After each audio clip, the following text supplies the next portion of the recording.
রাশেদুল ইসলাম। আসসালামু আলাইকুম। আপনারা জানেন আমরা এই স্বৈরাচার পতনের জন্য অবশ্যই রক্ত দিয়েছি, এক খিচুড়ি খাওয়ার জন্য রক্ত দেই নাই। এই বৈষম্য ছাত্র আন্দোলনের যারা সম্মানক আছে তারা কিন্তু আমাদের কেউ ডাকে নাই, আমাদের থেকে পরামর্শ নেয় নাই যে আমরা কি কিছু দিতে পারি কিনা।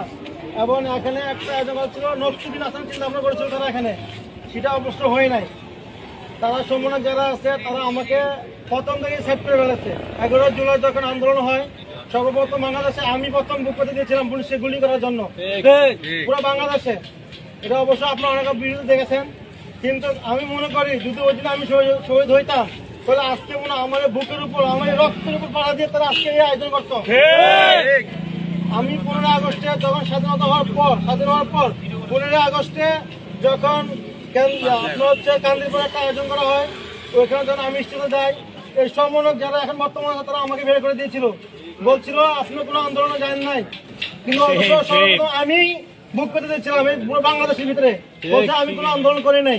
কারণ তারা আমাকে সাইড করছে একটাই কারণ হচ্ছে তারা বিভিন্নভাবে বিভিন্ন জাতের টাকা লুটপাট চাঁদাবাজি সবকিছু করতে পারবে, এই বিধায় আমাকে সাইড করে দিয়েছে। যদি আমি থাকতাম তাহলে তারা কি এই কাজগুলো করতে পারতো না। আরেকটা বিষয় হচ্ছে আমাকে অনেক নিউজ চ্যানেল দেখেছে আমি মারা গেছি, কেন্দ্র থেকে শুরু করে আমার বিশ্ববিদ্যালয়ে বৈষম্য ছাত্রদের সমন্বয়ক আছে তারা কেউ কি আমাকে কল দিয়েছিল? আমাকে কিন্তু কেউ কল দেয় নাই। আমি ওপেন চ্যালেঞ্জ করে বলতে পারি এখানে যারা সমন্বয়ক যারা আছে তারা যদি আমার চেয়ে বেশি ফিল্ডে কাজ করে থাকে, হ্যাঁ আমার গর্দন দিয়ে দেবো এই ক্যাম্পাসের ভিতরে। আমি ওপেন চ্যালেঞ্জ সমন্বয়ক যারা আছে এখানে। 18 তারিখে কথা বলি, 18 তারিখে আমি হান্নান ভাই আর দুটো ছেলে ছিল, আমরা মাইকিং করছি যে আপনারা আসেন আপনারা ছিলেন না সবাই, বলছে আপনারা আসেন আন্দোলন করেন। সমন্বয়ক কই কোথায় ছিল? যারা এখন বলতেছে আমরা এই মুখ নেতা তারা কোথায় ছিল? তারা বলতে পারবে 18 তারিখে তারা ছিল না। 29 তারিখে যখন আমাকে ফায়ার করে আবু রায়হান ভাই ছিল তার সামনে, আমাকে ফায়ার করছে, কোন খোঁজ খবর আমাকে নেয় নাই। 4 তারিখে যখন আমি একটা আটকে গেছেন 6 ঘন্টা যখন আমাকে আটকে রাখছে, আমি যখন মেসেজ করলাম যে 20 মিনিট ভিতরে আমাকে মেরে ফেলবে, পড়াশোনাকে জানাও, পড়াশোনাকে জানানো হয়েছিল। বসন থেকে বলা হয়েছে আপনাকে উদ্ধার করতে আমরা পারবো না। কেন পারবেন না? বলছে তাকে যদি উদ্ধার করতে যায় তাহলে আমাদের গাড়িগুলো ভেঙে ফেলবে।